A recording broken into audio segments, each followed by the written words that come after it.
और मैं आज आपको कह रहा हूं कि राहुल गांधी कांग्रेस पार्टी का आखिरी बहादुर शाह जफर है। पूरा देश राहुल गांधी को, जैसे मैंने आपको कहा है, बावला मानता है, नासमझ मानता है, नॉन पॉलिटिकल है और उसमें राष्ट्रीयता है ही नहीं। और मैं तो कई बार कहता हूं कि भाई इस आदमी का मेडिकल चेकअप करवाना चाहिए।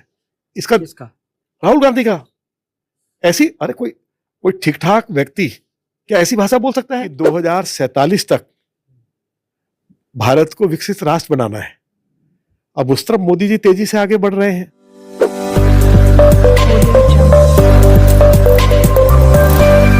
राहुल गांधी के एक बयान के बाद सियासी माहौल गर्म है। उन्होंने प्रधानमंत्री मोदी और अमित शाह को गद्दार कह दिया। उसके बाद बीजेपी के तमाम नेताओं के अलग अलग बयान आए हैं और हमारे साथ बातचीत करने के लिए उस बयान पर बीजेपी के सांसद रामवीर सिंह बिधूड़ी जी हैं।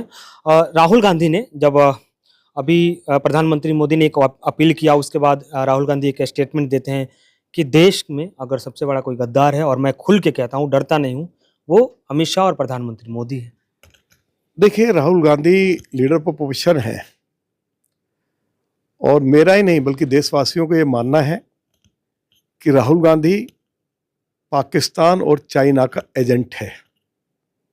राहुल गांधी हमारी फौज की वीरता पर भी सवाल खड़ा करते हैं। आज हमारी अर्थव्यवस्था 10वें नंबर से 4थे नंबर पर आ गई। आज नरेंद्र मोदी दुनिया के सबसे लोकप्रिय नेता हैं। दुनिया में एक हेड ऑफ द स्टेट आप मुझे बता दीजिए कि जिनको मोदी जी को जिस तरह से लगभग 32-33 देशों ने जो उनका सर्वोच्च सम्मान कहिए या पदक कहिए उससे सम्मानित किया हो किसी भी हेड ऑफ द स्टेट को, मोदी जी को दुनिया के 32 देशों ने अपने राष्ट्र का सर्वोच्च सम्मान आदरणीय मोदी जी को दिया है।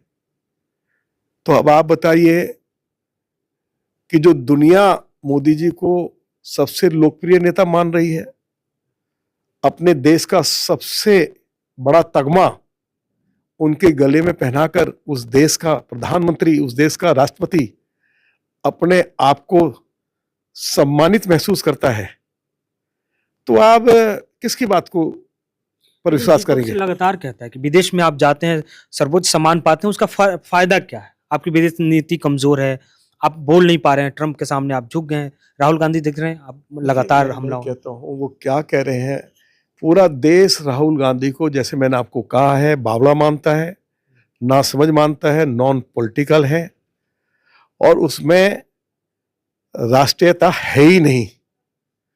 ऐसे कई बार राहुल गांधी, मैं बता रहा हूं ना, कहां और नहीं, मैं कह रहा हूं ना, अरे कभी कोई राष्ट्रभक्त यदि हमारी फौज ने पाकिस्तान में घुस के सैकड़ों आतंकवादियों को मौत के घाट उतार दिया और आतंकवादियों का जो सबसे बड़ा सरदार है मोटे मोटे आंसू रो रहा है, दुनिया देख रही है उसको, एक बार राहुल गांधी ने हमारी फौज की प्रशंसा नहीं करी। हमेशा राहुल गांधी ने देश की जो हमारी फौज है उसकी वीरता पर उंगली उठाई है, सवाल उठाए हैं। हमेशा राहुल गांधी उस तरह की भाषा बोलते हैं, वैसी भाषा तो पाकिस्तान के नेता भी नहीं बोलते कभी भारत के बारे में, और भारत के प्रधानमंत्री आदरणीय मोदी जी के बारे में जो राहुल गांधी बोलते हैं। और राहुल गांधी की दुर्दशा हो रही है ना, अब कहां कांग्रेस है।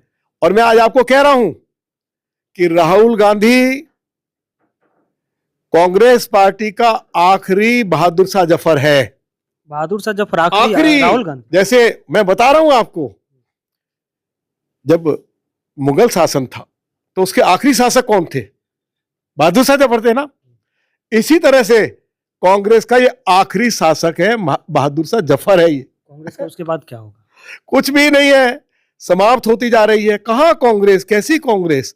अरे कहीं कहीं मान लो भारतीय जनता पार्टी की पकड़ अभी कमजोर है, मान लो जैसे केरला है, धीरे धीरे तमिलनाडु है, धीरे धीरे हमारी पार्टी का विस्तार हो रहा है। दीपक तो ये कहते हैं वोट चोरी करके आप अपनी मजबूती बढ़ा रहे हैं, सरकार बना रहे हैं। वो क्या कहता है, उसके हर ऐसे ऐसे स्टेटमेंट कोई पागल आदमी भी नहीं दे सकता। और मैं तो कई बार कहता हूं कि भाई इस आदमी का मेडिकल चेकअप करवाना चाहिए। इसका, किसका? राहुल गांधी का। ऐसी, अरे कोई कोई ठीक ठाक व्यक्ति क्या ऐसी भाषा बोल सकता है? क्या अपनी देश की आर्मी के ऊपर, उनकी वीरता के ऊपर सवाल खड़े कर सकता है? क्या वो पाकिस्तान और चाइना की जब प्रशंसा करते हैं, क्या कोई भारतीय कर सकता है क्या? वो तो कहते हैं हमारा फॉरेन पॉलिसी इतना कमजोर है कि हम चाइना के सामने बोल नहीं पाते हैं। चाइना हमारी जमीन पे कब्जा कर लिया, ट्रंप हमारे लिए वो लीडर बने फिर रहे हैं, पंच बन देखिए, गए। उसका जवाब former chief of the army staff ने दे दिया है, हमारी फौज ने दे दिया है कि मोदी जी जब से प्रधानमंत्री बने हैं 1 इंच जमीन के ऊपर चाइना का कब्जा नहीं है। उससे पहले क्या हुआ, जब इस देश में पंडित नेहरू के नेतृत्व में कांग्रेस की सरकार चल रही थी, सारी दुनिया जानती है कितनी हमारी जमीन जो है वो चाइना ने हड़प ली। कभी उसकी चर्चा करते हैं क्या राहुल जी? पूछो ना उनसे, पूछो उनसे। तो इसलिए राहुल गांधी को हल्का, बीजेपी के लिए आसान है, प्रधानमंत्री मोदी के लिए आसान है नेहरू को जिम्मेदार ठहराना, देखिए अपनी गलतियों को छुपाना है। देखिए बात यह है, या तो वो ये कहें कि पंडित नेहरू के समय में चाइना ने हमारी कितनी जमीन हड़पी है, बताए वो कहे कि नहीं हड़पी है, बोले। यदि कोई तथ्यों के साथ हमारी पार्टी की ओर से यदि कोई बात कही गई है तो उसमें सच्चाई है। राहुल गांधी बिल्कुल नासमझ है और कई बार मुझे शक सुबह होता है कि या ये मेंटली ठीक भी है। वो लीडर पोजीशन है। पवन खेड़ा का एक वीडियो में देख रहा था, कह रहे हैं कि ये कुछ दिन बाद फिर आएंगे, रोएंगे और जनता को गुमराह कर देंगे, जैसे कोविड के समय किए थे। नहीं, कोविड के समय में आपको मालूम है कि लगभग 70-80 देशों को हमारी सरकार हर तरह की दवाई मुहैया कर रही थी। दुनिया को बचाया है भाई, अपने देशवासियों को उस बीमारी से बाहर निकाला है। कितना संकट का समय था। यदि सरकार ने अच्छा काम किया है, उस समय के भारतीय जनता पार्टी के कार्यकर्ताओं ने लोगों के घरों में पका पकाया भोजन, कच्चा राशन, दवाई, बच्चों के लिए दूध, ये सब कुछ अपनी जान जोखिम में डालकर अगर इस तरह की सेवा केवल भारतीय जनता पार्टी के कार्यकर्ता या आरएसएस के स्वयंसेवक ही कर सकते हैं। अंतिम सवाल, एक नई पार्टी सोशल मीडिया पे बहुत ट्रेंडिंग में है, कॉकरोच पार्टी। मुझे नहीं पता कौन क्या है, ये कौन सी पार्टी है, मैंने सुना नहीं उसके बारे में। तो कह रहे हैं कि कमल को कुतर देंगे कॉकरोच। मैंने बताया ना, मैंने ये कुछ सुना नहीं, बहुत लोग कहते हैं। और जिन लोगों ने भी ऐसी भाषा का इस्तेमाल किया है वे लोग धरती से मिट गए। मतलब सीजीआई बोलते हैं कि ये सब बेरोजगार कॉकरोच हैं, उसके बाद ये युवाओं में नहीं, मुझे नहीं पता किसकी आप बातचीत कर रहे हैं। मुझे तो इतना मालूम है कि हमारी अर्थव्यवस्था 4थे नंबर पर आ गई है, कुछ समय के बाद 3रे नंबर पर आ जाएगी। मुझे ये मालूम है कि हमारे प्रधानमंत्री जी दुनिया के सबसे लोकप्रिय नेता है। मुझे ये मालूम है कि दुनिया भर के लगभग 32 देशों ने, जितने अपना देश का जो सर्वोच्च तगमा है, अवार्ड है,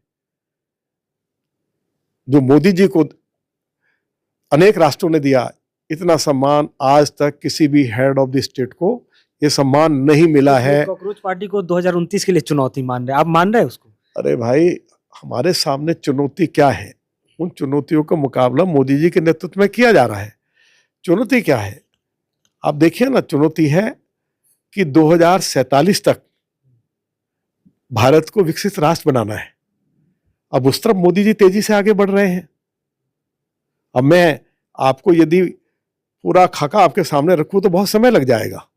तो मैं मोटा मोटा ये बता सकता हूं कि मोदी जी की एनर्जी केवल इस बात में लग रही है कि 2047 में भारत विकसित राष्ट्र बन जाएगा। केवल उसके लिए मोदी जी प्रयास कर रहे हैं।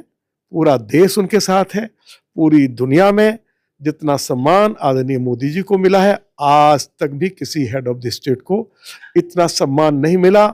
हम सभी को मोदी जी पर हमको गर्व है, हम गौरव करते हैं।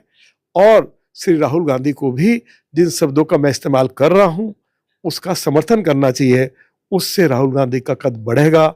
उनके बारे में जो ये राय बन रही है ये बावला है, ये ऊटपटांग बातें करता है, ये पप्पू है, ये पाकिस्तान चाइना का एजेंट है, ये गवार है, तो उनके बारे में फिर धारणा धीरे धीरे बदलने लगेगी। मैं उनको एडवाइस करता हूँ।